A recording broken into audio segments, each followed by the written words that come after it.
ಹೊಳೆನರಸೀಪುರ ಪಟ್ಟಣದ ಸರ್ಕಾರಿ ಬಾಲಕಿಯರ ಪದವಿ ಪೂರ್ವ ಕಾಲೇಜಿನ ಸಭಾಂಗಣದಲ್ಲಿ ತಾಲೂಕು ಕಾನೂನು ಸೇವೆಗಳ ಸಮಿತಿ, ವಕೀಲರ ಸಂಘ ಸಹಯೋಗದಲ್ಲಿ ಬಾಲ್ಯ ವಿವಾಹ ಮುಕ್ತ ಭಾರತ್ ಅಭಿಯಾನ ಬಚ್ಚನ್ ಬಚಾವೋ ಆಂದೋಲನ ಕುರಿತು ಕಾನೂನು ಅರಿವು ಕಾರ್ಯಕ್ರಮ ಆಯೋಜನೆ ಮಾಡಲಾಗಿತ್ತು. ಯೌವನಾವಸ್ಥೆಯಲ್ಲಿ ಪ್ರೀತಿ ಪ್ರೇಮದ ಸುಳಿಯಲ್ಲಿ ಸಿಲುಕುವ ಸಾಧ್ಯತೆ ಹೆಚ್ಚಿರುತ್ತೆ. ಮುಂದಿನ ಅಡ್ಡ ಪರಿಣಾಮಗಳ ಬಗ್ಗೆ ಯೋಚಿಸದೆ ಕೆಟ್ಟ ನಿರ್ಧಾರ ಕೈಗೊಂಡು ಮದುವೆಯಾದಲ್ಲಿ ತಂದೆ ತಾಯಿಯಿಂದ ದೂರ, ಜೊತೆಗೆ ತಾಯಿಯಾಗುವ ಸಂದರ್ಭದಲ್ಲಿ ಆಸ್ಪತ್ರೆಗೆ ದಾಖಲೆ ನೀಡಿದಾಗ ಪೋಸ್ಕೋ ಕಾಯ್ದೆಯಡಿ ಗಂಡನ ಬಂಧನ ಮತ್ತು ಹೆರಿಗೆಯಾದಲ್ಲಿ ಹುಡುಗಿ ಹಾಗೂ ಮಗು ಎಲ್ಲಿಗೆ ಹೋಗಬೇಕು. ಆದ್ದರಿಂದ ಪ್ರೀತಿ ಪ್ರೇಮದ ಸುಳಿಯಲ್ಲಿ ಸಿಲುಕಿ ಭವಿಷ್ಯ ಹಾಳು ಮಾಡಿಕೊಳ್ಳಬೇಡಿ ಎಂದು ಹಿರಿಯ ಸಿವಿಲ್ ನ್ಯಾಯಾಧೀಶರಾದ ನಿವೇದಿತಾ ಮಹಾಂತೇಶ್ ಮುನವಳ್ಳಿ ಮಠ್ ಎಚ್ಚರಿಕೆಯಿಂದ ಕೂಡಿದ ಸಲಹೆ ನೀಡಿದರು. ಕಾನೂನು ಅರಿವು ಕಾರ್ಯಕ್ರಮ ಉದ್ಘಾಟಿಸಿ ಮಾತನಾಡಿದ ಅವರು, ವೈಜ್ಞಾನಿಕ ಹಿನ್ನೆಲೆ ಹಾಗೂ ಚಿಂತನೆಯ ಪ್ರಬುದ್ಧತೆ ಇಲ್ಲದ ಕಾರಣದಿಂದ ವಯಸ್ಸಿನ ಮಿತಿಯನ್ನು ಕಾನೂನಿನ ಅಡಿಯಲ್ಲಿ ಮದುವೆಗೆ ನಿಗದಿ ಮಾಡಲಾಗಿದೆ. ಮುಂದಿನ ದಿನಗಳಲ್ಲಿ ಬದುಕಿನ ಜಂಜಾಟವಿರುವಾಗ ಈಗ ದೊರೆತಿರುವ ಅವಕಾಶವನ್ನು ಬಳಸಿಕೊಂಡು ವಿದ್ಯಾಭ್ಯಾಸಕ್ಕೆ ಹೆಚ್ಚು ಒತ್ತು ಕೊಟ್ಟು ತಂದೆ ತಾಯಿಯ ನಂಬಿಕೆ ಉಳಿಸಿಕೊಂಡು ಸ್ವಾಭಿಮಾನದ ಬದುಕು ರೂಪಿಸಿಕೊಳ್ಳಲು ಶೈಕ್ಷಣಿಕವಾಗಿ ಪ್ರಗತಿ ಸಾಧಿಸಿ ಉತ್ತಮ ಭವಿಷ್ಯ ರೂಪಿಸಿಕೊಳ್ಳಿ ಎಂದು ಕರೆ ಕೊಟ್ಟರು. ಸಿವಿಲ್ ನ್ಯಾಯಾಧೀಶರಾದ ಚೇತನಾ ಅವರು ಮಾತನಾಡಿ, ಬಾಲ್ಯ ವಿವಾಹ ತಡೆಗಟ್ಟುವಲ್ಲಿ ಪೊಲೀಸ್ ಇಲಾಖೆ, ಕಾನೂನು ಸೇವಾ ಸಮಿತಿ, ಶಿಕ್ಷಣ ಇಲಾಖೆ ಹಾಗೂ ಇತರೆ ಇಲಾಖೆಗಳ ಕಾರ್ಯ ನಿರ್ವಹಿಸುತ್ತಿದ್ದು, ಈ ನಿಟ್ಟಿನಲ್ಲಿ ಕೈಗೊಂಡ ಕ್ರಮದಿಂದಾಗಿ ದಾಖಲಾಗಿರುವ ಪ್ರಕರಣಗಳು ಭಯ ಮೂಡಿಸುತ್ತದೆ. ಇದರ ಬಗ್ಗೆ ನಿಮಗಳಿಗೆ ಮಾಹಿತಿ ದೊರೆಯುವುದಿಲ್ಲ. ಆದರೆ ಪ್ರಕರಣಗಳಿಂದಾಗಿ ಬಹಳ ಜನರು ಶೋಚನೀಯ ಪರಿಸ್ಥಿತಿಯಲ್ಲಿ ಇದ್ದಾರೆ. ಶೈಕ್ಷಣಿಕವಾಗಿ ಪ್ರಗತಿ ಸಾಧಿಸಿದ್ದರೂ ಸಹ ಮೂಢನಂಬಿಕೆ, ಕಾನೂನಿನ ಅರಿವಿನ ಕೊರತೆ, ಇತರೆ ಕಾರಣಗಳಿಗೆ ಬಾಲ್ಯ ವಿವಾಹ ಆಗಿದ್ದರೂ ಸಹ ಮದುವೆ ನಡೆದ ವಿಷಯ ಬೆಳಕಿಗೆ ಬಂದೇ ಬರುತ್ತದೆ. ನಂತರದ ಕ್ರಮಗಳಿಂದ ಬದುಕು ಕಾರಳವಾಗುತ್ತದೆ. ಆದ್ದರಿಂದ ನಿಗದಿಪಡಿಸಿದ ವಯಸ್ಸಿನಲ್ಲಿ ಮದುವೆ ಆಗುವುದು ಅಗತ್ಯವಾಗಿದೆ ಮತ್ತು ಬಾಲ್ಯ ವಿವಾಹ ಅಥವಾ ನಾನಾ ಕಾರಣಗಳಿಂದ ಗಂಡನಿಂದ ದೂರವಾದ ಸಂದರ್ಭದಲ್ಲಿ ಶಿಕ್ಷಣ ಅಗತ್ಯವಾಗುತ್ತದೆ. ಬದುಕು ರೂಪಿಸಿಕೊಳ್ಳಲು ಉತ್ತಮ ಶಿಕ್ಷಣ ಪಡೆಯಿರಿ ಮತ್ತು ಬಾಲ್ಯ ವಿವಾಹದಂತಹ ವಿಷಯಗಳು ನಿಮ್ಮ ಅರಿವಿಗೆ ಬಂದರೆ ಶಾಲೆಯ ಪ್ರಾಂಶುಪಾಲರು, ಪೊಲೀಸರು, ಅಧಿಕಾರಿಗಳ ಗಮನಕ್ಕೆ ತನ್ನಿ ಎಂದು ಸಲಹೆ ನೀಡಿ, ಬಾಲ್ಯ ವಿವಾಹ ನಡೆದಲ್ಲಿ ಕಾನೂನಿನ ಅಡಿಯಲ್ಲಿ ಯಾರ್ಯಾರ ಮೇಲೆ ಪ್ರಕರಣ ದಾಖಲಾಗುತ್ತೆ ಎಂದು ಮಾಹಿತಿ ನೀಡಿದರು. ತಾಲೂಕು ವಕೀಲರ ಸಂಘದ ಹಿರಿಯ ಸದಸ್ಯ ಕೆ.ಆರ್. ಜಯಪ್ರಕಾಶ್ ಅವರು ಮಾತನಾಡಿ, ದೇಶದಲ್ಲಿ ಮಕ್ಕಳ ರಕ್ಷಣೆಯನ್ನು ಭಾರತೀಯ ಸಂವಿಧಾನದ 21ನೇ ಪರಿಚ್ಛೇದದಲ್ಲಿ ಭಾರತೀಯ ನಾಗರಿಕರಿಗೆ ಖಾತರಿಪಡಿಸಲಾಗಿದೆ. ಭಾರತ ಸಂಸತ್ತು ಲೈಂಗಿಕ ಅಪರಾಧಗಳ ವಿರುದ್ಧ ಮಕ್ಕಳ ರಕ್ಷಣೆ ಮಸೂದೆ 2012 ಮೇ 22ರಂದು ಪೋಸ್ಕೋ ಕಾಯ್ದೆಯಾಗಿ ಅಂಗೀಕರಿಸಿದೆ. ಇದರ ಬಗ್ಗೆ ಜನರಲ್ಲಿ ಹಾಗೂ ವಿದ್ಯಾರ್ಥಿಗಳಲ್ಲಿ ಹೆಚ್ಚಿನ ಅರಿವು ಅಗತ್ಯವೆಂದು ತಿಳಿಸಿದರು. ಬಾಲ್ಯ ವಿವಾಹ ಮತ್ತು ಪೋಸ್ಕೋ ಕಾಯ್ದೆ ಕುರಿತು ಸುದೀರ್ಘವಾಗಿ ಮಾಹಿತಿ ನೀಡಿ, ಶಿಕ್ಷಣ ಮಕ್ಕಳ ಹಕ್ಕು, ಶಿಕ್ಷಣದಿಂದ ಮಕ್ಕಳು ವಂಚಿತರಾಗಬಾರದು. ಆದ್ದರಿಂದ ಹೆಚ್ಚಿನ ಕಾಳಜಿಯೊಂದಿಗೆ ಕಲಿಕೆಯಲ್ಲಿ ತೊಡಗಿಸಿಕೊಳ್ಳುವಂತೆ ಕರೆ ಕೊಟ್ಟರು. ತಾಲೂಕು ವಕೀಲರ ಸಂಘದ ಅಧ್ಯಕ್ಷರಾದ ಎಂ.ವಿ. ಶಿವಕುಮಾರ್ ಹಾಗೂ ಸರ್ಕಾರಿ ಬಾಲಕಿಯರ ಪದವಿ ಪೂರ್ವ ಕಾಲೇಜಿನ ಪ್ರಾಂಶುಪಾಲ ದೇವರಾಜ್ ಕಾರ್ಯಕ್ರಮದ ಅಧ್ಯಕ್ಷತೆ ವಹಿಸಿ ಮಾತನಾಡಿದರು. ವಿದ್ಯಾರ್ಥಿನಿ ಐಶ್ವರ್ಯ ಪ್ರಾರ್ಥಿಸಿದರು. ಉಪನ್ಯಾಸಕರಾದ ಕಾಂತರಾಜು ಸ್ವಾಗತಿಸಿದರು. ವೀಣಾ ವಂದಿಸಿದರು ಹಾಗೂ ಗಿರೀಶ್ ನಿರೂಪಿಸಿದರು. ಕಾರ್ಯಕ್ರಮದಲ್ಲಿ ಉಪನ್ಯಾಸಕರಾದ ಪವಿತ್ರ, ನಿರ್ಮಲ, ನ್ಯಾಯಾಲಯದ ನೌಕರ ಯಶವಂತ್ ಇತರರು ಇದ್ದರು.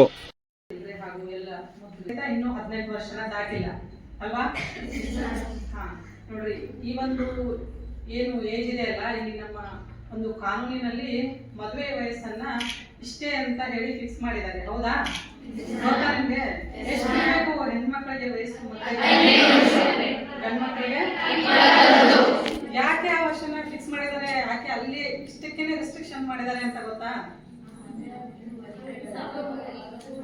ಅಲ್ಲಿ ಏನಾಗುತ್ತೆ ಗೊತ್ತಾ, ಇದಕ್ಕೆ ಸೈಂಟಿಫಿಕ್ ಹಿನ್ನೆಲೆ ಸಹ ಇದೆ. ಯಾಕೆ ಅಂತಂದ್ರೆ ಇನ್ನೂ ಹೆಣ್ಮಕ್ಳಿಗೆ ಆ ಒಂದು ವಯಸ್ಸಿನಲ್ಲಿ ದೇಹ ಅಷ್ಟೊಂದು ಇನ್ನೂ ಸಮರ್ಥವಾಗಿರೋದಿಲ್ಲ. ಅಷ್ಟೇ ಅಲ್ಲದೆ ವಿಚಾರ ಶಕ್ತಿಗಳು ಸಹಿತ ಅಷ್ಟೊಂದು ಪ್ರಬುದ್ಧತೆ ಇರೋದಿಲ್ಲ ಅನ್ನೋದಕ್ಕೆ ಹೆಣ್ಮಕ್ಳಿಗೆ 18 ವರ್ಷ, ಗಂಡು ಮಕ್ಕಳಿಗೆ 21 ವರ್ಷ ಅಂತ ಹೇಳಿ ವಯಸ್ಸಿನ ಒಂದು ರೆಸ್ಟ್ರಿಕ್ಷನ್ಸ್ ಅನ್ನ ಹಾಕಿದ್ದಾರೆ. ಒಂದು ವೇಳೆ ಅದಕ್ಕಿಂತ ಮುಂಚೆ ಏನಾದರೂ ಈ ವಿವಾಹ ಅನ್ನೋದಾದ್ರೂ ಮನೆಯಲ್ಲಿ ಏನೋ ಫಿಕ್ಸ್ ಮಾಡಿದ್ರೆ ಅಥವಾ ಅದನ್ನ ಉಲ್ಲಂಘನೆ ಮಾಡಿ ನೀವೇನಾದ್ರೂ ಈಗ ನಾವೆಲ್ಲ ನೋಡ್ತಾ ಇರ್ತೀವಿ, ಟಿವಿ ಮಾಧ್ಯಮಗಳಲ್ಲಿ ಓದ್ತಾ ಇರ್ತೀವಿ, ನಮ್ಮ ಕಡೆ ಎಷ್ಟೋ ಕೇಸ್ಗಳಲ್ಲಿ, ಪೋಕ್ಸೋ ಕೇಸ್ಗಳಲ್ಲಿ ಮತ್ತೆ ಇದರಲ್ಲಿ 164 ಸ್ಟೇಟ್ಮೆಂಟ್ಗೆಲ್ಲ ಕರ್ಕೊಂಡು ಬರ್ತಾ ಇರ್ತಾರೆ. ಅವಾಗ ಹೇಳ್ತಾ ಇರ್ತಾರೆ, ಇಲ್ಲ ನಮ್ಗೆ ಹಿಂಗೆ ಅಫೇರ್ ಇತ್ತು, ಹೀಗಾಗಿ ನಾನು ಅವ್ರನ್ನ ಪ್ರೀತಿ ಮಾಡ್ತಾ ಇದ್ದೆ, ಮನೆಯಲ್ಲೇ ಒಪ್ಪಿಗೆ ಕೊಡಲಿಲ್ಲ, ಹೀಗಾಗಿ ನಾವು ಬೇರೆ ಕಡೆ ಹೋಗಿ ಮನೇಲಿ ಹೇಳದೆ ಹೋಗಿ ಮದುವೆ ಆಗಿದ್ವಿ ಅಂತ ಎಷ್ಟೋ ಜನ ಹೇಳ್ತಾ ಇರ್ತಾರೆ. ಸೊ ಆ ರೀತಿ ಮಾಡೋದ್ರಿಂದ ಅಲ್ಲಿ ಕಾನೂನಿನ ಉಲ್ಲಂಘನೆ ಆಗಿರುತ್ತೆ. ನಿಮಗೆ ತಿಳಿದೇನೋ ಒಂದು ಹಂತದಲ್ಲಿ ಎಲ್ಲರಿಗೂ ಸಹಿತ ಈ ಒಂದು ಟೀನೇಜ್ ಅಂತ ಏನಿರುತ್ತಲ್ಲ, ಅದರಲ್ಲಿ ಎಲ್ಲರಿಗೂ ಸ್ವಾಭಾವಿಕವಾಗಿ ಈಗ ಪ್ರೀತಿ ಪ್ರೇಮ ಅನ್ನೋ ಒಂದು ಸುಳಿ ಸಿಕ್ಕಾಕೊಂಡಿರ್ತೀರ. ಬಟ್ ಅದು ಆ ಏಜಲ್ಲಿ ಇದ್ರೂ ಸಹಿತ ಅದರಿಂದ ಏನು ದುಷ್ಪರಿಣಾಮ ಆಗತ್ತೆ ಅನ್ನೋದನ್ನ ಸ್ವಲ್ಪ ಮಟ್ಟಿಗೆ ನಾವೆಲ್ಲರೂ ವಿಚಾರ ಮಾಡ್ಬೇಕನ್ನೋಂಥ ವಿಷಯ. ಯಾಕಂದ್ರೆ ಈ ಬಾಲ್ಯ ವಿವಾಹ ಕಾಯ್ದೆ ಬಗ್ಗೆ ಮತ್ತು ಈ ಪೋಕ್ಸೋ ಕಾಯ್ದೆ ಬಗ್ಗೆ ಈ ದಿನ ಉಪನ್ಯಾಸಕರಾಗಿರುವಂತಹ ಶ್ರೀಯುತ ಜಯಪ್ರಕಾಶ್ ಅವರಿಗೂ ನಿಮಗೆಲ್ಲ ಸವಿಸ್ತಾರವಾಗಿ ಹೇಳ್ಕೊಡ್ತಾರೆ. ಅದನ್ನು ಬಿಟ್ಟು ಇದರಿಂದ ನೀವೇನು ತಪ್ಪು ಮಾಡ್ತೀರಲ್ವಾ, ಅವಾಗ ಅದರಿಂದ ಏನು ಪರಿಣಾಮ ಆಗತ್ತೆ ಅಂತ ಒಂದೇ ಒಂದು ಕ್ಷಣ ನಾವು ವಿಚಾರ ಮಾಡಿ ನೋಡಿದ್ದಾದ್ರೆ ಅಂಥ ಒಂದು ಉಲ್ಲಂಘನೆ ಆಗದೇ ಇರೋ ಹಾಗೆ ನೋಡ್ಕೊಳ್ಬಹುದು. ಮತ್ತೆ ಮುಂದಿನ ನಿಮ್ಮ ಭವಿಷ್ಯವನ್ನು ಸಹ ನೀವು ಚೆನ್ನಾಗಿ ನೋಡ್ಕೋಬಹುದು. ಒಂದೇ ಒಂದು ಉದಾಹರಣೆಯನ್ನ ನಾನು ಪಾರ್ಟಿ ಮಾಡ್ಬೇಕಾದ್ರೆ ಅಥವಾ ಒಂದು ಇನ್ಸ್ಟೆನ್ಸ್ ಅನ್ನ ನೋಡಿದ್ದೀನಿ. ಅವಾಗ ಎಷ್ಟು ಗಂಭೀರವಾಗಿರುತ್ತೆ, ಎಷ್ಟು ಪರಿಸ್ಥಿತಿ ಕೆಟ್ಟಾಗತ್ತೆ ಅನ್ನೋದನ್ನ ನಾನು ಒಂದು ಉದಾಹರಣೆ ಮೂಲಕ ಹೇಳ್ತೀನಿ ನಿಮಗೆ. ಒಬ್ರು ಹುಡುಗಿ ಅಂದ್ರೆ ಅವ್ರಿಗೆ ಇನ್ನೂ 18 ವರ್ಷ ಆಗಿರ್ಲಿಲ್ಲ, 15 ವರ್ಷದ ಹುಡುಗಿ ಅಷ್ಟೇ. ಅವರು ಅಫೇರ್ ಇತ್ತು. ಆ ಹುಡುಗನೇ ಮದುವೆ ಆಗ್ಬೇಕು ಅಂತ ಹೇಳಿ ಅವ್ರ ಮನೆಯಲ್ಲಿ ಹೇಳಿರ್ಲಿಲ್ಲ. ಅವ್ರಿಬ್ರು ಪ್ರೀತಿ ಮಾಡಿದ್ರು. ಮನೆಯಲ್ಲಿ ಎಲ್ಲೋ ನೋಡಿ ಮದುವೆ ಮಾಡ್ಬೇಕು ಅಂತ ಹೇಳಿ ವಿಚಾರ ಮಾಡ್ತಾ ಇದ್ರು. ಅವಾಗ ಅವ್ರಿಗೆ ಏನ್ ಮಾಡಿದ್ರು, ಮನೆಯಲ್ಲಿ ನನ್ನ ಮದುವೆ ಮಾಡ್ತಾರೆ ಅಂತ ಹೇಳಿ ಮನೇಲಿ ಹೇಳದೆ ಹೋಗಿ ಆ ಹುಡುಗನ ಮದುವೆ ಆದ್ರು. ಆ ಹುಡುಗ ಮೇಜರ್ ಇತ್ತು, ಬಟ್ ಹುಡುಗಿ ಮಾತ್ರ ಮೈನರ್ ಇದ್ರು. ಇನ್ನೂ 18 ವರ್ಷ ಆಗಿರ್ಲಿಲ್ಲ. 15 ವರ್ಷ ಹುಡುಗಿಗೆ, ಇನ್ನೂ ಹೈಸ್ಕೂಲು ನಡೀತಾ ಇತ್ತು. ಹೋಗಿ ಮದುವೆ ಆದ್ರು. 1 ವರ್ಷ ಆದ್ಮೇಲೆ ಈ ಹುಡುಗಿ ಮನೆಯವ್ರಿಗೆ ಸಿಕ್ತು, ಯಾಕಂದ್ರೆ ಬಿಟ್ಟು ಹೋಗಿ ಮದುವೆ ಆದ್ಲಲ್ಲ, ನನ್ನ ಮರ್ಯಾದೆ ಎಲ್ಲ ಹೋಯ್ತು ಅಂತ ಹೇಳಿ ಅವರು ಎಲ್ಲೂ ಮಿಸ್ಸಿಂಗ್ ಕಂಪ್ಲೇಂಟ್ ಕೊಡ್ಲಿಲ್ಲ, ಏನೂ ಮಾಡಲಿಲ್ಲ. ಸುಮ್ಮನೆ ಬಿಟ್ಬಿಟ್ರು, ಎಲ್ಲಿ ಕೇಸ್ ಹಾಕೋದು ಬೇಡ, ಸುಮ್ಮನೆ ಮರ್ಯಾದೆ ಪ್ರಶ್ನೆ ಅಂತ. ಆ ಹುಡುಗಿ ತನ್ನ ಪಾಡಿಗೆ ತಾನು ಹೋಗಿ ಎಲ್ಲೋ ಮದುವೆ ಆಗಿ ಇಬ್ರು ಒಟ್ಟಿಗೆ ಇದ್ರು. 1 ವರ್ಷ ಆದ್ಮೇಲೆ ಆ ಹುಡುಗಿ ಕ್ಯಾರಿಂಗ್ ಆದ್ರು. ಮದುವೆ ಆದ್ಮೇಲೆ ಕ್ಯಾರಿಂಗ್ ಆದ ತಕ್ಷಣ ಡೆಲಿವರಿಗೆ ಆಸ್ಪತ್ರೆಗೆ ಹೋದಾಗ ಅಲ್ಲಿ ಆಧಾರ್ ಕಾರ್ಡ್ ಎಲ್ಲ ಕೇಳ್ತಾರೆ. ಯೂಶ್ವಲಿ ಗೌರ್ಮೆಂಟ್ ಹಾಸ್ಪಿಟಲ್ ಅಲ್ಲಿ ಕೇಳ್ತಾರೆ. ಆಧಾರ್ ಕಾರ್ಡ್ ಕೇಳಿದಾಗ ಅಲ್ಲಿ ಹುಡುಗಿ ನೋಡಿದ್ರೆ ಮೈನರ್ ಅಂತ ಗೊತ್ತಾಯ್ತು.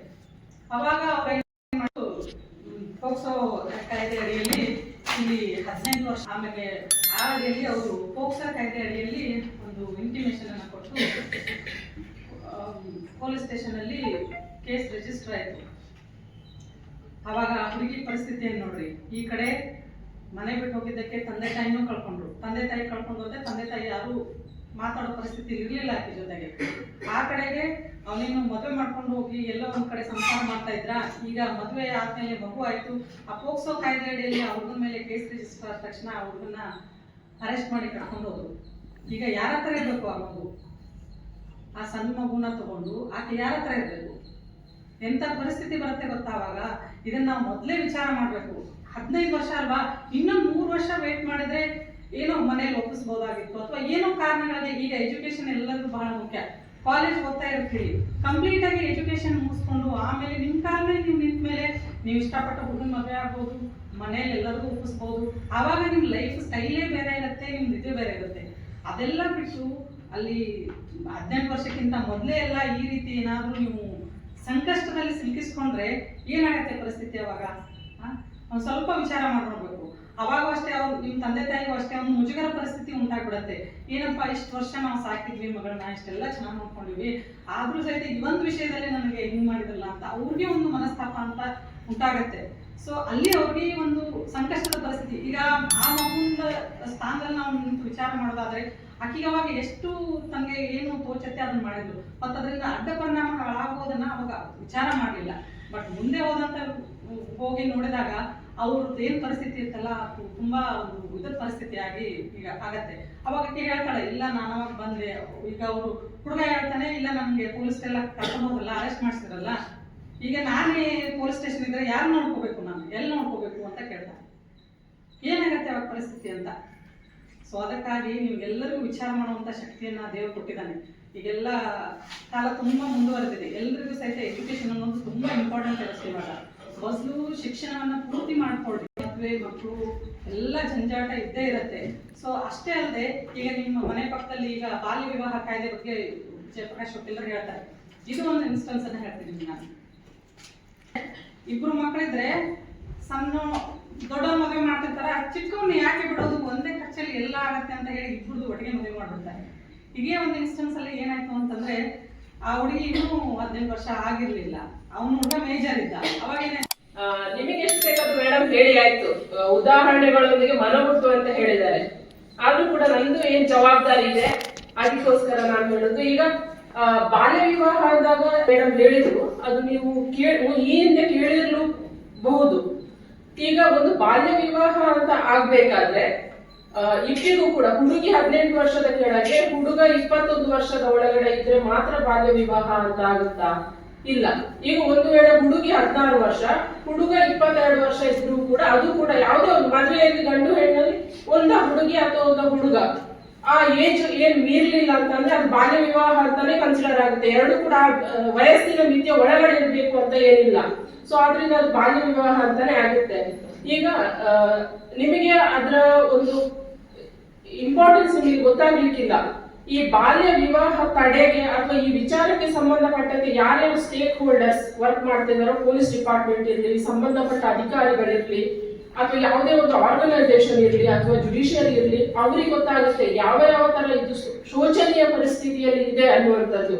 ಎಷ್ಟು ಕೇಸ್ಗಳು ರಿಜಿಸ್ಟರ್ ಆಗ್ತಾ ಇದೆ, ಎಷ್ಟು ಜನ ಶೋಚನೀಯ ಪರಿಸ್ಥಿತಿಯಲ್ಲಿ ಇದ್ದಾರೆ ಅನ್ನುವಂಥದ್ದು ಅವರಿಗೆ ಮಾತ್ರ ಗೊತ್ತಾಗುತ್ತೆ. ನೀವು ಡೇ ಟು ಡೇ ಲೈಫ್ ಅಲ್ಲಿ ಅದೆಲ್ಲ ನಿಮ್ಮ ದೈನಂದಿನ ದಿನಗಳಲ್ಲಿ ಅದು ಬರದೇ ಇರೋದ್ರಿಂದ ನಿಮಗೆ ಅದು ಗೊತ್ತಾಗ್ಲಿಕ್ಕಿಲ್ಲ. ಈಗ ಮುಖ್ಯ ಕಾರಣ ಏನಂತಂದ್ರೆ, ಈಗ ನಮ್ದು ಭಾರತ ಮುಂದುವರೆದಿದೆ ಹೌದು, ಎಲ್ಲರೂ ಎಜುಕೇಟೆಡ್ ಆಗ್ತಿದ್ದಾರೆ ಹೌದು ಕೂಡ, ಆದ್ರೂ ಕೂಡ ಮೂಢನಂಬಿಕೆ ಅನ್ನುವಂಥದ್ದು ಇವಾಗಲೂ ಇದ್ದೇ ಇದೆ. ಮತ್ತೆ ಕೆಲವೊಂದು ಹಳ್ಳಿಗಳಲ್ಲಿ ಇರಬಹುದು ಅಥವಾ ಕೆಲವರು ಅನ್ಎಜುಕೇಟೆಡ್ ಇರಬಹುದು, ಎಜುಕೇಟೆಡ್ ಕೂಡ ಆಗಿರ್ಬೋದು. ಕೆಲವೊಬ್ಬರಿಗೆ ಗೊತ್ತಿರುವುದಿಲ್ಲ ತಂದೆ ತಾಯಿಗಳಿಗೆ, ಏನು ನನ್ನ ಮಗಳನ್ನು ಮದುವೆ ಮಾಡಿ ಕಳಿಸ್ಬೇಕು, ಜವಾಬ್ದಾರಿ ಮುಗಿಯುತ್ತೆ ಅನ್ನುವಂಥದ್ದು, ಅದೊಂದು ರೀಸನ್ ಇರ್ಬೋದು. ಅಥವಾ ಮೂಢನಂಬಿಕೆಗೆ ಇರ್ಬೋದು, ಅಥವಾ ಏನೊಂದು ವಯೋಸಹಜ ಮೇಡಮ್ ಹೇಳಿದ ವಯೋಸಹಜ ತೊಂದರೆಗಳಿಂದ ಆಗಿರ್ಬೋದು, ಅಥವಾ ಅರಿವಿನ ತೊಂದರೆಯಿಂದ ಕೂಡ ಆಗಿರ್ಬೋದು ಬಾಲ್ಯ ವಿವಾಹಗಳು ಆಗುವಂಥದ್ದು. ಇದೆಲ್ಲ ಕೆಲವೊಂದು ಮುಖ್ಯ ವಿಚಾರಗಳು, ಯಾವ್ಯಾವ ಕಾರಣಕ್ಕೆ ಆಗ್ತದೆ ಅನ್ನುವಂಥದ್ದು. ಈಗ ಬಾಲ್ಯ ವಿವಾಹದಿಂದ ಆಗುವ ದುಷ್ಪರಿಣಾಮಗಳನ್ನು ಕೂಡ ಮೇಡಮ್ ಹೇಳಿದ್ರು. ನಿಮಗೇನು ಅನ್ಸುತ್ತೆ, ನಾವು ಬಾಲ್ಯ ವಿವಾಹ ಮಾಡಿಕೊಂಡು ಮನೇಲಿ ಇದ್ದು ಬಿಡು ಯಾರಿಗೆ ಗೊತ್ತಾಗುದಿಲ್ಲ ಅಂತ. ಬಟ್ ಅದು ಒಂದಲ್ಲ ಒಂದು ದಿನ ಸಮಾಜಕ್ಕೆ ಅದು ಹೊರಗಡೆ ತಿಳಿಯುವಂಥದ್ದೇ. ಸೊ ಆತರ ತಿಳಿದು ಬಂದಾಗ ಏನಾಗುತ್ತೆ, ಆತರ ತಿಳಿದು ಬಂದಾಗ ನೀವು ಕಾನೂನಿನ ಅಡಿಯಲ್ಲಿ ಏನೇನಾದ್ರೂ ಶಿಕ್ಷೆಗಳಿರುತ್ತೆ ಅದಕ್ಕೆ ಒಳಗಾಗಬೇಕಾಗ್ತದೆ. ಈಗ ಯಾರೋ ಒಂದು ಈಗ ವಯೋಸಹಜ ತೊಂದರೆಗಳಿಂದ ಅಥವಾ ಏನ್ ಟೀನೇಜ್ ಅಂತ ಹೇಳ್ತಾರೆ, ಮದುವೆ ಮಾಡ್ಕೊಂಡು ಹೋಗುದು, ಗಂಡು ಮತ್ತೆ ಹೆಣ್ಣು ಮದುವೆ ಮಾಡ್ಕೊಂಡು ಓಡಿ ಹೋಗುದು, ಅದೆಲ್ಲ ಇದ್ದದೆ, ಅದೆಲ್ಲ ಆಗ್ಬೋದು. ಆದ್ರೆ ಅಲ್ಲಿ ಜೈಲಲ್ಲಿ ಇರ್ಬೇಕಾಗಿದ್ದು ಯಾರು, ಆ ಹುಡುಗ ಯಾವ್ದೋ ಒಂದು ತಂದೆ ತಾಯಿ ಮಗನೇ ಆಗಿರ್ತಾನೆ, ಅಥವಾ ಯಾವ ಒಂದು ಅಕ್ಕ ತಂಗಿ ಅಣ್ಣ ತಮ್ಮನೇ ಆಗಿರ್ತಾನೆ, ಅವನು ತಿಂಗಳಾನ್ಗಟ್ಲೆ ಜೈಲಲ್ಲಿ ಇರ್ಬೇಕಾಗುತ್ತೆ. ಸೊ ಆ ತರ ಆದಾಗ ಏನಾಗುತ್ತೆ, ಆ ಕಷ್ಟ ಹುಡುಗಿಯರಿಗೆ ಗೊತ್ತಾಗುದಿಲ್ಲ. ಸೊ ಅಂತದಕ್ಕೆಲ್ಲ ನಾವು ಅವಕಾಶ ಮಾಡಿಕೊಡೋದು ಬೇಡ. ಈಗ ಮೇಡಮ್ ಹೇಳಿದ್ರು ಏನಂದ್ರೆ, ಒಂದು ಮಿನಿಮಮ್ ನಿಮ್ಮ ವಯಸ್ಸು ಏನ್ ನಿಗದಿಪಡಿಸಿದೆ ಆ ವಯಸ್ಸು ಕಡಿಮೆ ತನಕ ವೇಟ್ ಮಾಡ್ಬೇಕಾಗುತ್ತೆ ಅಂತ. ಅದು ಹೌದು, ಯಾಕಂದ್ರೆ ಒಂದ್ ವೇಳೆ ಬಾಲ್ಯ ವಿವಾಹ ಮಾಡಿಕೊಂಡಿದ್ದೆ ಆದಲ್ಲಿ ಆ ಶಿಕ್ಷಣ ಏನಿರುತ್ತೆ, ಶಿಕ್ಷಣವನ್ನು ಪಡ್ಕೊಳ್ಳೋದು ಅದು ಅರ್ಧಕ್ಕೆ ನಿಂತು ಹೋಗುತ್ತೆ. ಒಂದು ಏನಂತಂದ್ರೆ, ಈಗ ಅರ್ಧಕ್ಕೆ ನೀವು ಶಿಕ್ಷಣವನ್ನು ನಿಲ್ಲಿಸಿ ಮದುವೆ ಮಾಡ್ಕೊಂಡು ಹೋದ್ರೆ ಏನಾದ್ರೂ ಸಮಸ್ಯೆ ನೀವು ಯಾರಿಗೆ ಹೇಳ್ಕೋಬೇಕು, ಅಲ್ಲಿ ಆ ಸಂದರ್ಭದಲ್ಲಿ ಯಾರು ಕೂಡ ಹೆಲ್ಪಿಗೆ ಬರುವುದಿಲ್ಲ. ಸೊ ನಮ್ಮ ಸಮಸ್ಯೆ ನಾವು ಈ ಕಡೆ ಗಂಡನ ಮನೆಗೆ ಹೇಳ್ಕೊಳ್ಳೋಗಿಲ್ಲ, ತಂದೆ ತಾಯಿ ಮನೆಯಲ್ಲಿ ಹೇಳ್ಕೊಳ್ಳೋಗಿಲ್ಲ, ಎಲ್ಲಿ ಕೂಡ ಹೊರಗಡೆ ಹೋಗಿ ಅದನ್ನು ಹೇಳ್ಕೊಳ್ಳೋ ಹಾಗೆ ಕೂಡ ಇರುವುದಿಲ್ಲ. ಸೊ ಆತರ ಇದ್ದಾಗ ಈಗ ಕೆಲವೊಂದು ತಂದೆ ತಾಯಿಗಳು ಏನು ಜವಾಬ್ದಾರಿ ತೀರಿಸಲಿಕ್ಕೆ ಅಂತ ಮದುವೆ ಮಾಡ್ತಾರೆ, ಅದು ನಿಮ್ಮ ಸುತ್ತಮುತ್ತಲೂ ಕೂಡ ನಿಮಗೆ ತಿಳಿದು ಬರ್ಬೋದು. ಅಂತ ಸಂದರ್ಭದಲ್ಲಿ ನೀವು ಅದನ್ನು ಸಂಬಂಧಪಟ್ಟ ಪ್ರಾಧಿಕಾರಕ್ಕೆ ಅಥವಾ ಅಧಿಕಾರಿಗಳಿಗೆ ಯಾರಿಗೊಬ್ರು ತಿಳಿಸಿದ್ರೆ, ಆ ಯಾವ ಹೆಣ್ಣು ಮಗುವಿಗೆ ಮದುವೆ ಮಾಡಲಿಕ್ಕೆ ಹೊರಟಿದಾರೋ ಆ ಮಗುವಿನ ಭವಿಷ್ಯ ಉಜ್ವಲ ಆಗ್ಬಹುದು. ಅದು ಎಲ್ಲೋ ಒಂದ್ ಕಡೆ ಹೋಗಿ ಏನೋ ಒಂದು ಎಜುಕೇಶನ್ ಪಡ್ಕೊಳ್ಬಹುದು, ಮುಂದಿನ ದಿನದಲ್ಲಿ ಏನೋ ಒಂದು ಹುದ್ದೆಯನ್ನು ಪಡ್ಕೊಳ್ಬಹುದು, ಅದರ ಜೀವನ ನಡೆಸುವಷ್ಟು ಒಂದು ಸಾಮರ್ಥ್ಯ ಹುದ್ದೆಯನ್ನು ಅದನ್ನು ಪಡ್ಕೊಳ್ಬಹುದು. ಸೊ ಆದಾಗ ಏನಾಗುತ್ತೆ, ಅದು ಮುಂದೆ ಜೀವನ ಪರ್ಯಂತ ಅದು ಅನುಭವಿಸಬೇಕಾದ ಕಷ್ಟಗಳೆಲ್ಲ ಅದನ್ನು ಏನೇ ಕಷ್ಟಗಳು ಅನುಭವಿಸಬೇಕಾಗಿರುತ್ತೆ ಈ ಬಾಲ್ಯ ವಿವಾಹ ಮಾಡಿಕೊಂಡು. ಆದ್ರಿಂದ ಎಲ್ಲವನ್ನು ಕೂಡ ಅದು ಹೊರಗಡೆ ಬರಲಿಕ್ಕೆ ಸಾಧ್ಯ ಆಗ್ತದೆ. ಸೊ ನಮಗೆ ಗೊತ್ತಿರುತ್ತೆ ಕೆಲವೊಂದ್ಸಲ ನಿಮ್ಮ ಫ್ರೆಂಡ್ಸ್ಗೆ ಅಕ್ಕ ತಂಗಿಯರಿಗೆ ಆಗಿರ್ಬೋದು, ಆ ತರ ಮದುವೆ ಮಾಡ್ಲಿಕ್ಕೆ ಹೊರಟು ಮದುವೆ ಆಗಿರ್ಬೋದು. ಆ ತರ ಸಂದರ್ಭದಲ್ಲಿ ನೀವು ಅದನ್ನು ತಡೆದಿದ್ರೆ ಅದು ನೀವು ಮಾಡುವಂತ ಒಳ್ಳೆ ಕೆಲಸ ಆಗ್ತದೆ. ಈಗ ನಿಮಗೆ ಗೊತ್ತಿರಲಿಕ್ಕಿಲ್ಲ ಎಷ್ಟು ಬಾಲ್ಯ ವಿವಾಹ ಆಗ್ತಿದೆ ಅಂತ. ಬಾಲ್ಯ ವಿವಾಹ ಇವತ್ತಿಗೂ ಆಗ್ತಾ ಇದೆ, ಇವತ್ತಿಗೂ ಕೇಸ್ಗಳು ಬರ್ತಾ ಇದೆ, ನಮ್ಮ ಹತ್ರ ಬರ್ತಾ ಇದೆ. ಸೊ ಆದ್ರಿಂದ ನಮಗೆ ಗೊತ್ತಾಗ್ತದೆ ಏನಿಲ್ಲ, ಒಂದು 15 ಇಯರ್ಸ್ 16 ಇಯರ್ಸ್ 14 ಇಯರ್ಸ್ ಇಂಥವರೆಲ್ಲರೂ ಬರ್ತಾ ಇದ್ದಾರೆ. ಅವ್ರು ಏನ್ ಮಾಡ್ತಾ ಇದ್ದೀರಿ, ನಾನು ಇಂಟೆನ್ಷನ್ ಕೇಳುದುಂಟು, ಏನ್ ಎಜುಕೇಶನ್ ಮಾಡ್ತಾ ಇದ್ದೀರಿ, ಇಲ್ಲ ನಾನು ಟೆಂತ್ ಮುಗಿಸಿದೆ ಮತ್ತೆ ಹೋಗ್ತಿಲ್ಲ ಮನೇಲಿ ಇದ್ದೀನಿ ಅಂತ. ಇನ್ನು ಮುಂದೆ ಅವ್ರು ಏನ್ ಮಾಡ್ಬೇಕು, ಈಗ ಜೀವನಕ್ಕಾದ್ರೂ ಏನ್ ಮಾಡ್ಬೇಕು. ನೀವು ಒಂದ್ ವೇಳೆ ಬಾಲ್ಯ ವಿವಾಹ ಬಿಟ್ಟು ಅವರ ವಯಸ್ಸಿಗೆ ಅನುಗುಣವಾಗಿ 18 ವರ್ಷ ತುಂಬಿದ ಮೇಲೆ ಮದುವೆ ಮಾಡ್ಕೊಂಡ್ರು ಅಂತ ಆದ್ರೂ ಕೂಡ ಒಂದ್ ವೇಳೆ ಯಾವುದೇ ಕಾರಣಕ್ಕೂ ಈಗ ಗಂಡನಿಂದ ದೂರ ಉಳಿಬೇಕಾಗಿದ್ದು ಯಾವ್ಯಾವ್ದು ಫ್ಯಾಮಿಲಿ ಸಮಸ್ಯೆಗಳಿದೆ. ಸೊ ಆ ಸಂದರ್ಭದಲ್ಲಿ ಕೂಡ ಅವರನ್ನು ಯಾರು ನೋಡ್ಕೋಬೇಕು. ಆದ್ರಿಂದ ನಾವೆಲ್ಲರೂ ಕೂಡ ಮಿನಿಮಮ್ ನಮ್ದು ಏನಿದೆ ಎಜುಕೇಶನ್ ಪಡ್ಕೊಂಡು ಒಂದು ನಮ್ಮ ಲೈಫ್ ಲೀಡ್ ಮಾಡ್ಲಿಕ್ಕೆ ನಾವು ಎಷ್ಟು ಎಜುಕೇಶನ್ ಪಡ್ಕೋಬೇಕು, ಮತ್ತೆ ನಮಗೆ ಈ ಎಜುಕೇಶನ್ ಪಡ್ಕೊಂಡು ನಾನು ಸಣ್ಣ ಹುದ್ದೆ ನಾನು ಪಡ್ಕೊಂಡು ನಾನು ನನ್ನ ಜೀವನವನ್ನು ಸಾಗಿಸಬಲ್ಲೆ, ಯಾರನ್ನು ಕೂಡ ಅವಲಂಬಿಸದೆ ನಾನು ನನ್ನ ಜೀವನವನ್ನು ಸಾಗಿಸಬಲ್ಲೆ ಅಂತ ನಮಗೆ ಧೈರ್ಯ ಬಂದು ನಾವು ಅಷ್ಟು ಎಜುಕೇಶನ್ ಅನ್ನು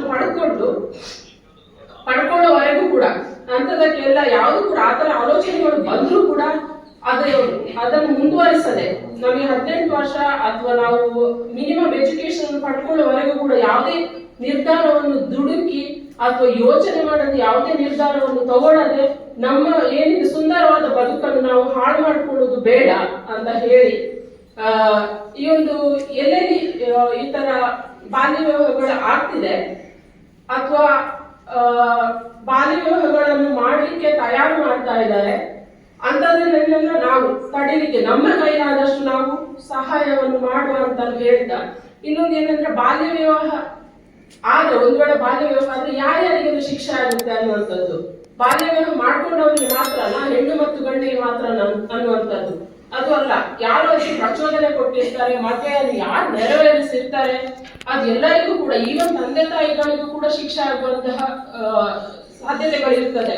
ಸೊ ಅದೆಲ್ಲದ ನಾವು ಒಂದು 2 ನಿಮಿಷ ಅಂತದಕ್ಕೆಲ್ಲ ಕೈ ಹಾಕುವುದು 2 ನಿಮಿಷ ಯೋಚನೆ ಮಾಡಿ ನಿರ್ಧಾರ ತಗೊಂಡ್ರೆ ಅದರಿಂದ ಆಗುವಂತಹ ಎಷ್ಟೋ ಪರಿಣಾಮಗಳನ್ನು ತಡಿಬಹುದು. ಆದ್ರಿಂದ ಅದೆಲ್ಲದಕ್ಕೂ ಕೂಡ ನಾವು ಆಸ್ಪದ ಕೊಡುವುದು ಬೇಡ ಅಂತ ಹೇಳ್ತಾ ನನಗೆ ಇದನ್ನ ಮಾತಾಡ್ಲಿಕ್ಕೆ ಅವಕಾಶ